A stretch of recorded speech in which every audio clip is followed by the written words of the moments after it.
Man finds old gold mine on property, runs away when he steps inside. One man bought his dream house, but as he began to explore the property he came across something strange. There was what looked like an abandoned gold mine at the bottom of his property. Soon after, things that defied explanation started to happen. His dream home was quickly becoming his worst nightmare.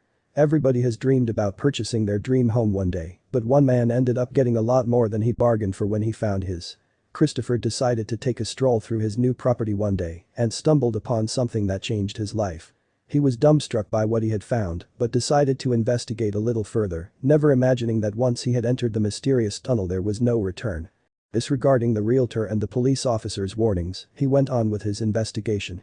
When he finally came to a conclusion and all the evidence was laid out in front of him, he knew he had no choice but to run. But what had Christopher found that has unsettled him so much that he was convinced that he had to give up the home of his dreams? Christopher Wanless had just recently bought the 16.5-hectare woodland property and was thrilled to have so much space to himself. He could never have expected to find such a surprising portal hidden deep underground on his land, but as fate would have it, he did. On that fateful day, Christopher decided to take a tour of his enormous property on foot. He gazed at the trees in awe. Winter had been particularly bitter that year and most of the leaves had been stripped away. Nevertheless, he found the sight strangely beautiful. Eerie birdsong blew down the wind in gusts, and soon he found himself walking aimlessly, as if on autopilot. Until something caught his eye. Christopher suddenly came out of his daze and continued down the path toward what he thought he had seen as he crested the rise. Approaching slowly, he noticed that it was dark and rather small, hidden in the hillside. From that distance, he thought that maybe it was another tree. But as he drew closer, he knew immediately that he was very wrong. He was overcome with excitement and slight terror, so he didn't notice where he was placing his feet. Christopher stumbled and fell down the incline. Picking himself up and brushing the dead leaves and mud from his clothes, he looked ahead and saw it. Perplexed, he inspected the opening. It appeared to be an abandoned mine, and it looked like it had been undisturbed for a very long time. Compelled to get a closer look, he wondered what could be inside. At the mine's entrance, Christopher made out what looked like moss clinging to the walls, but inside it was pitch black. When we bought the house, nobody ever told us about the fact that the estate had a lot of mines on it. We just sort of stumbled upon the gold mine one day and that was it. When I first saw it, I was so excited that I almost fell over myself. The only thing that I could think about was Indiana Jones and underground railroads, he recalled. Rushing back to the house to fetch a flashlight, he was excited to explore the mystery in his own backyard, never realizing that this could be the worst decision of his life. He arrived at the mine's entrance, flashlight in hand, and took a deep breath before stepping inside. The walls appeared to shimmer in the flashlight beam. What had he found? The damp old walls seemed like they would cave in on him any minute as his footsteps echoed down the dark passage. Christopher started to become all too aware of the massive crush of soil pressing down from above. There were 3 spare batteries for his flashlight, just in case, as he intended to be down here for a good few hours. He inspected the walls more closely and noticed that they were indeed sparkling. He jokingly wondered if it could be gold, but the thought was pushed away from his mind when he noticed something that could change the tone of his fun excursion very soon. Although it had been warm outside, it was very damp and cold inside the mine. He immediately noticed that each of his footprints made a 4-inch indentation in the mud. Water had been coming in from somewhere and it pooled into puddles that seemed to be moving. There was no sign of any stagnation. He let out a sigh of relief. This is a good sign as still pools of water underground can release dangerous gas when they were disturbed. It's always better if the water is flowing, taking any chemicals away with it. He looked straight ahead of him with his flashlight, but he still couldn't see the end of the tunnel. But someone, or something, was there. Suddenly, noises started to echo through the tunnel from behind. He decided to follow the noise, but he had no idea that he'd just made a mistake. Christopher continued to walk down the path, but the tunnel was devoid of light. There was no movement in the air and no water. He was holding his flashlight before him as if it were a sword and he was ready for battle. He heard the sound again, screeching louder this time. It reminded him of the sound of machinery and rusted metal scraping together. But then, he heard them, and he knows in the pit of his stomach what he has just walked into. Voices filled the mine's innards, but he couldn't make out the words. "Who's there?" he yelled, with his echo the only reply. Courage ran through his body. He needed to find out if there was anyone there. There was water and decay all around him, and his boots started to sink deeper into the dirt with every step he took. He saw that there was an old yellow ventilation system that had been installed, but it was rotting at the seams. There were chains hanging low, close together, and they were rusting and molding all at once. Christopher began to feel strange. There was a strange atmosphere in the mine. He felt as though something was pulling him back, like he was not permitted to wander any closer. The ambient temperature also seemed to suddenly drop all around me at this point, and I felt an even stronger negative presence ahead in the tunnel, he recalled. He decided to follow the path of water, as it must be coming from somewhere. He reasoned that that's where he would discover who these voices belonged to. Was it possible that someone was living down here? Christopher had traveled almost 150 feet into the tunnel when he turned around and saw the welcoming light that was coming from the entrance. But when he continued to move forward again, he couldn't fathom what he was seeing. He stood still for a few seconds until his body reacted and he jumped. His nails scraped the walls, and his claustrophobia folded in on him like the lid of a box. One of the chains began to swing, and not just slightly, but with strength, as if propelled by an invisible force. He knew that someone was watching him, and his heart started to thud inside his chest as he started to sprint back the way he came, to the entrance. He needed to get out of there, and he had to call someone. But who? He ran all the way back to his home, and when he got there he quickly picked up his phone to call his real estate agent. When we went to ask about the place, we were finally told that the estate had actually been home to quite a lot of mining sites. A lot of mining was done in these hills at the turn of the century, and there are a lot of little mines that are scattered across the hills, Christopher said later. He then told them what he had found on the walls of the mine, the sparkly substance that seemed to give off its own light in the small and deep tunnel. The agent told him someone was on their way to view the mysterious mine. Christopher ended the call and felt an immense sense of relief, from his toes all the way up to his ears. His muscles had started to relax, but suddenly, his whole body tensed up again. This cannot be happening. He screamed. Christopher stood silently in his kitchen after he hung up the call, and the light started to flicker. Bundling his panic into his chest, he breathed rapidly. The flickering light showed him snapshots of his kitchen like a strobe, but then everything went dark. Fumbling over to the switch, he began to move it up and down. Nothing. That's when he noticed a chill. A cold breeze hit his face and dried his nervous sweat faster than he could replace it. Immediately grabbing the flashlight he had used in the mine, which thankfully was still in his pocket, he turned it on and pointed it at the thermostat. He read that the temperature had fallen quite a bit and his breath fogged in front of his face. How strange, Christopher thought.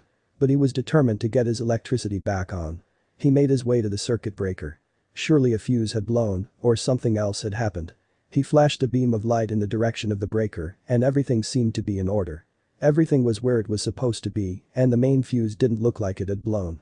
As he continued to investigate within the box, he tried different switches to see if the lights would miraculously turn back on. He let out an immense sigh when they did. Faulty wiring, he said quietly to himself, but he still couldn't shake the nervousness that racked his body. He walked back up the stairs to pour a glass of cold water and calm his nerves, but then the doorbell rang. The man at the door introduced himself as Mr. Riddle and began to explain that the real estate agent had called him because of what Christopher had found on his land. He said that he was excited to see exactly what he had discovered and was even more intrigued to inspect the substance on the walls. Christopher led the way to the mine and advised him to watch his step. As the men walked in silence through the woods, the sky appeared to be washed in gray, as if preparing for a storm. When they reached the mine, they both turned on their flashlights. The sparkle on the walls seemed to be even more apparent now, and the light bounced back into their eyes like 1,000 crystals. Mr. Riddle inspected the stone walls inside the mine, and he could no longer contain himself. He turned to Christopher, but suddenly had an overwhelming feeling that something in the mine was trying to send him a message. He chokes as he speaks, and his eyes grow wide with terror as he says something that shakes Christopher to the core. As Riddle begins to tell Christopher that the mine is indeed, surprisingly, a gold mine that had been abandoned a long time ago. Looking at the walls, he could tell that there was still gold within the stone, meaning that the miners hadn't been able to finish their job and had abandoned the mine. But why? He went on to say that there had been a lot of local gossip regarding these turn-of-the-century mines, but he had never known where they were. His eyes continued to grow in terror as he explained that something terrible must have happened for all that gold to remain untouched.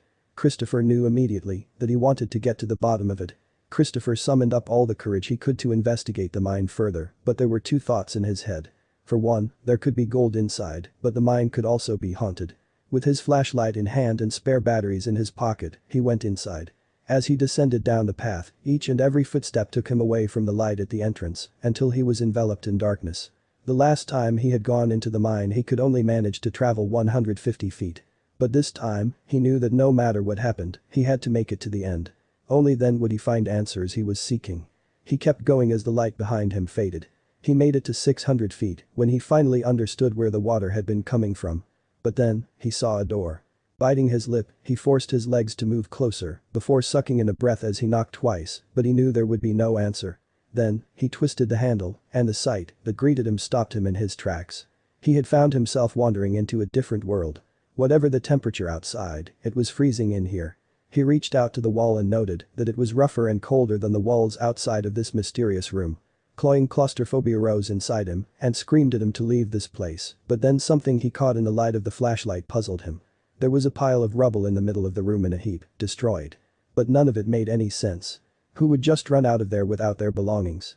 Suddenly, the air seemed to grow thicker and Christopher's chest felt tight. Something strange was going on here, but what? Sticking out of the rubble was a bed spring. It looked worn and rusty, and it seemed to answer Christopher's question. Someone had been living here, but from the looks of it, had been in a hurry to get away. But, from what? Christopher turned this idea over and over in his mind, then something else caught his eye. It was a hideaway, built into the wall. But who would need a hideaway, within a secret room, inside an abandoned mine? Then it occurred to him. It must be someone trying to hide something. Curious, he approached the mysterious hole in the wall, but can't help but feel disappointed when he finds it completely empty. About to turn around and continue down the tunnel, he noticed something on the wall. Some sort of writing. He shone his flashlight into the hidey hole and found strange white scratches on the inside. When he looked closer, he realized that they were parallel lines, gouged 4 at a time. Then it dawned on him that these scratches must have been made by hands. The depth of the scratches was superficial but it made a mark on the cement. Who, or what, had made these marks? And where were they now? But he didn't have time to dwell on that question, because as he turned he saw something that would haunt him forever. Turning to the opposite wall, he found more markings. But these weren't vertical lines, they were words, but he couldn't make them out. He decided to pull out his camera and take a photograph to study the message later. Suddenly he heard a noise behind him. Every hair on his body stood up.